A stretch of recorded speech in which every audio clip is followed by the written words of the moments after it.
I started shaping here maybe 97, 98, something like that, at the surfboard. I like it. I was a bit nervous at the beginning because shaping a balloon is usually dark and just by myself, but here people watching, so it makes me a little bit nervous.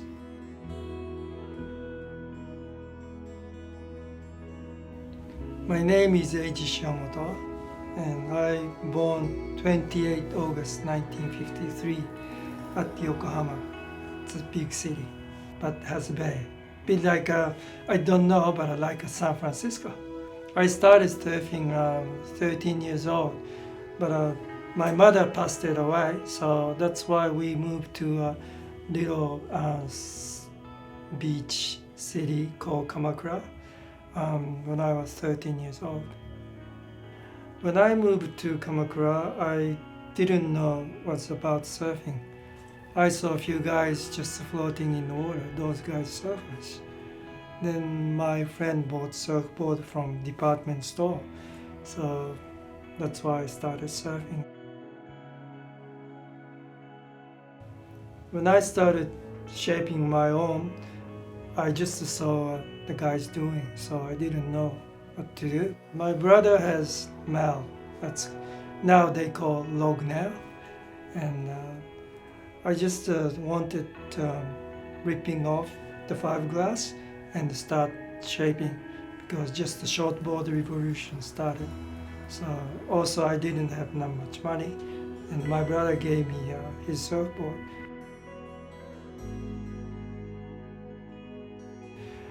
After a few years, a couple of years later, I started to working part-time work on the surfboard factory.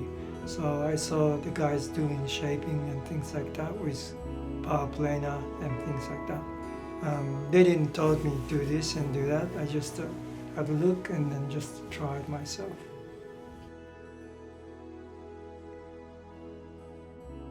My name is Craig Baird. I'm the curator here at the museum. As far as I'm aware, I'm the only professional surfing historian in Australia.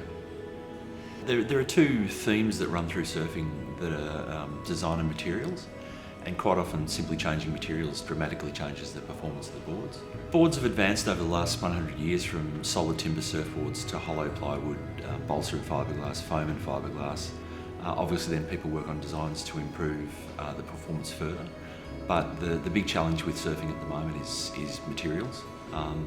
In that they need to be light and effective, tick all the boxes, but also a bit more friendly or recyclable.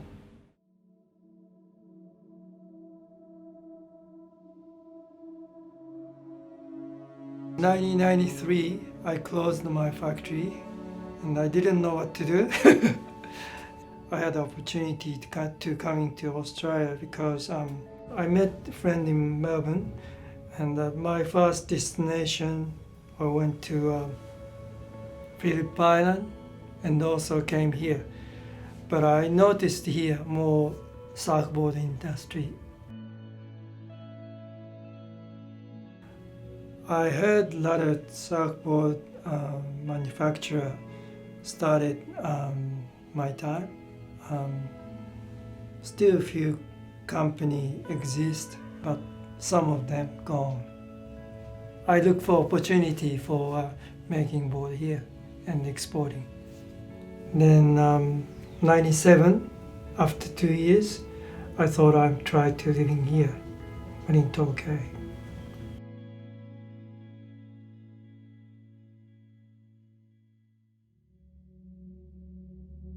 When I came to Australia as a surfboard shaper, I didn't have that much plan, but I wanted to try making surfboard and surf for myself. And everything I started here, it's just like unknown. But I just did the things possible for me to survive.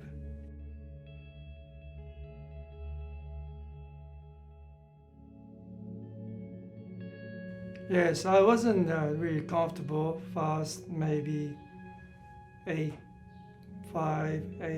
years. I could communicate, but I wasn't perfect because I went to school in Hawaii long time ago, so I could speak a little bit English, but not the perfect. It's a bit like I'm like a coming from outside.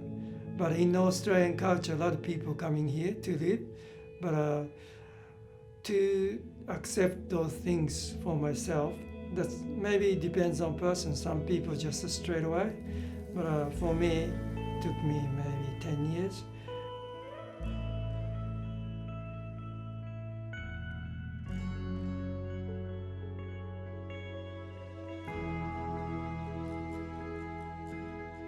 The bells wave is a bit different. Some flat part, open face, and the bells has so many faces. Depends on swell size and tide and things like that. Lots of variety, so I like enjoying the bells. When I came here first time, I thought water is very cold, but yeah, I enjoy surfing. I'm getting used to it now.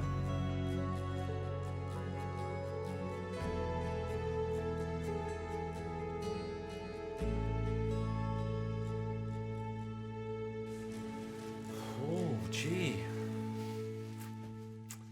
Wow. When did I first meet Eiji? I reckon it would have been in the 90s, the late 90s maybe. Once I sort of got to know him a little bit better, surfing with him and Barry, we did quite a lot of, we surfed a lot together actually, Bells and various places. And even in the water, he's just a good bloke to be with in the water. He's not hassly, he's just out there to have fun. And well, when I first met him, I actually didn't realise he was a shaper. If you did ask him questions, particularly about shaping and boards and why he was doing things like that, he just explained stuff to you and was pretty cool about it. And for him to be passing on information that guys like me, like I know he's probably 10 years older than me, and you know we've both been shaping a long time, but with him and Brownie, and I can actually sit down and pick their brains about shaping, and they're quite open to give information. Well, I'm a sponge. You know, it doesn't matter. I've been shaping for 30 years. I couldn't care less. If these guys are going to give me tips and pointers and this, that, and the other, I'll listen because they're that good.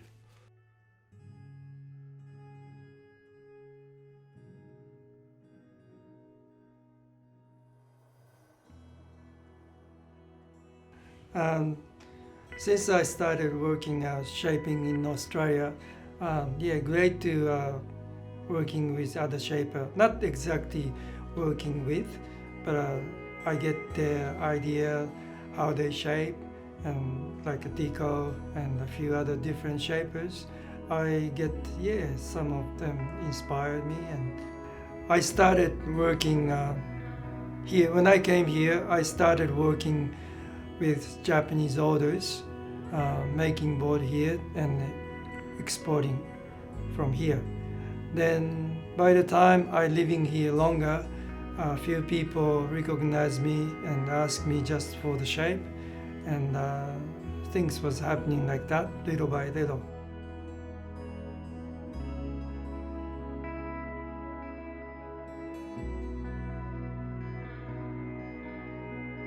Probably about 15 years ago, Eiji started getting involved here.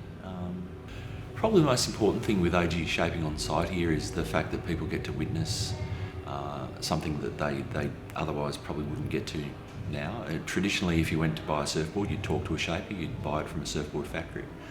But more and more now, surfboards are just products on a shelf, and there's a disconnect between the people that make the boards and the people that are riding the boards. So it's a great thing here for people to be able to see a board being built. The thing with Eiji is shaping such a diverse range of equipment is also they get to see that surfboards aren't a generic thing. They're not the same thing that's made over and over and over again, and that's an important thing for people to understand too, is that where the mass-produced boards are effectively the same board repeated. Every board that Eiji does is distinct and unique, and it's an important lesson for people to understand that you can get a board that's uniquely suited to you. If you've got a good shaper and you can develop a relationship and communication, you can tune your surfboard to the point where it's exactly the right surfboard for you, and it's the right height, the right width, and the right style of board for your ability.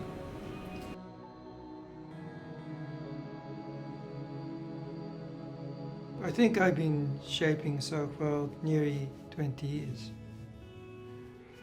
I think this is a good attraction for surfworld because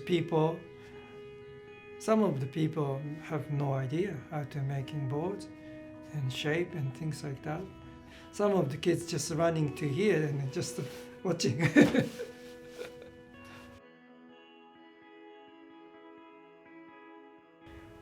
I think every time coming back from Japan, or I went to Hawaii too, Bali, I just standing at the airport and then coming back close to Tokyo, I just feel like, oh, this is my home.